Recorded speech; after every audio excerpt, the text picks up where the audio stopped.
Good morning, my dear students, my business students. This is a pre-recorded lesson and I'm going to show you some examples of questions and you need to answer these questions. On Wednesday classes, we will normally do activities. So I will most of the time pre-record this lesson and you'll see the questions. You have to answer them.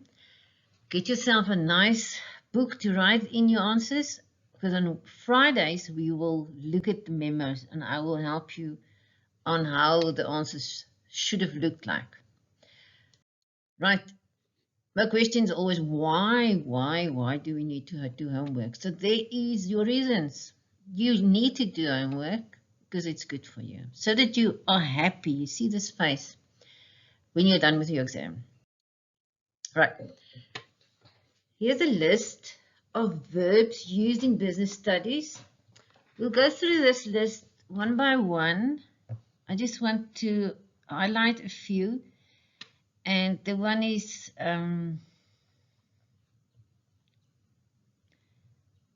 access, no. Critically analyze, no, you're not going to do this. Analyze, not yet. Okay, so let's go to the next one, demonstrate. If they can ask you to define something, they're going to ask you to demonstrate. There's a difference. You will define, you'll give the definition, and when you need to demonstrate, you need to give an example. Describe.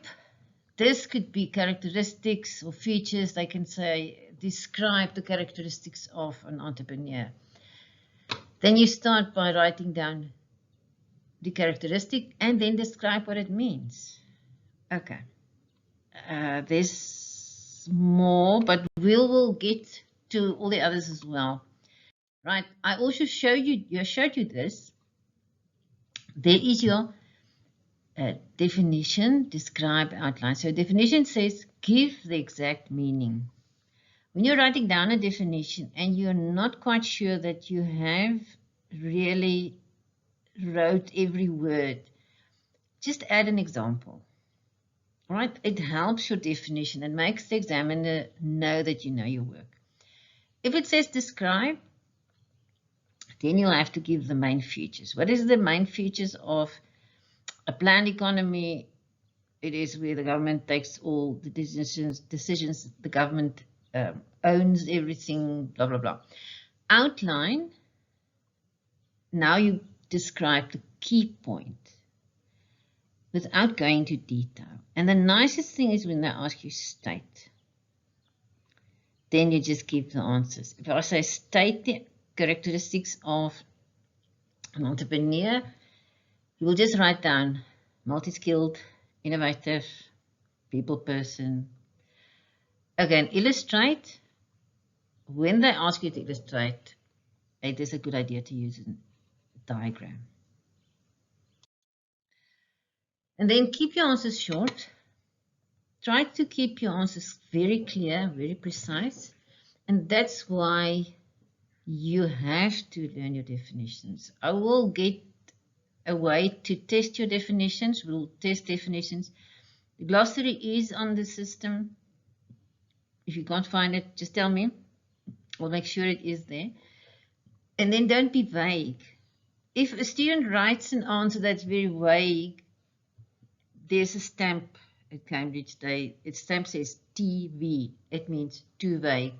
And you won't get your marks. And use business terminology.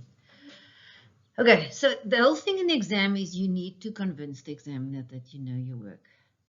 All right, let's start with the question. These are short questions.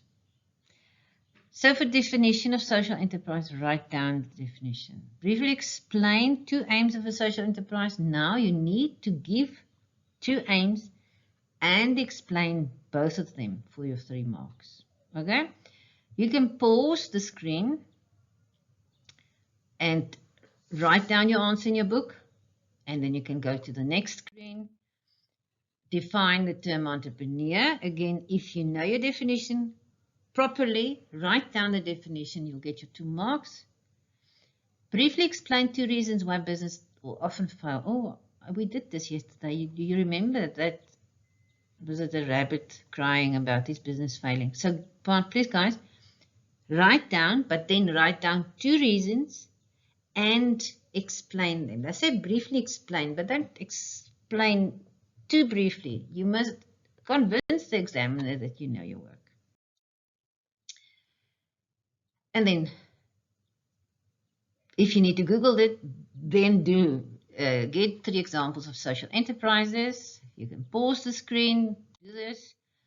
Briefly explain the meaning of the triple bottom line. Also, this is in your textbooks. Okay, and if you don't have the new textbook, Google it.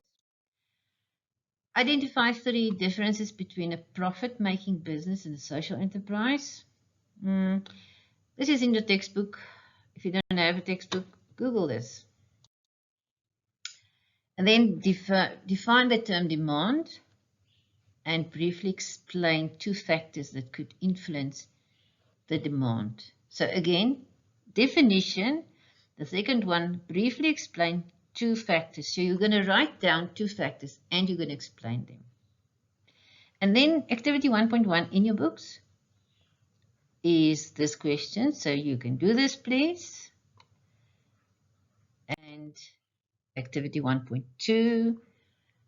I've got activity 1.3, activity 1.5. Okay.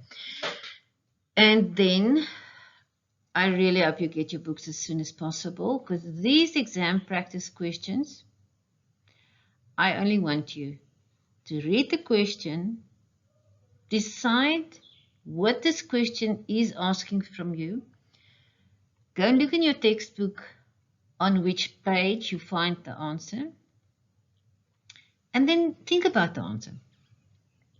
But you only need to write down the page number for each question. Why I'm doing this is so that you can find the answers. First place, you must recognize the question. You must know what they're asking. And then you will see the answer is in the book, and that's what I want you to see. I want you to see the answer in the book. Write down the page and think about the answer. Do this for all of these, and also for these questions. These are at the back of your chapter in your book.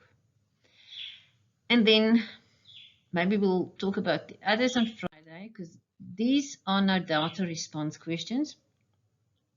I want you to do this, but we can do this next time. All right, so remind me that I asked you to stop before the data response questions. But please go and do everything possible. Write down, and we'll discuss the answers on Friday.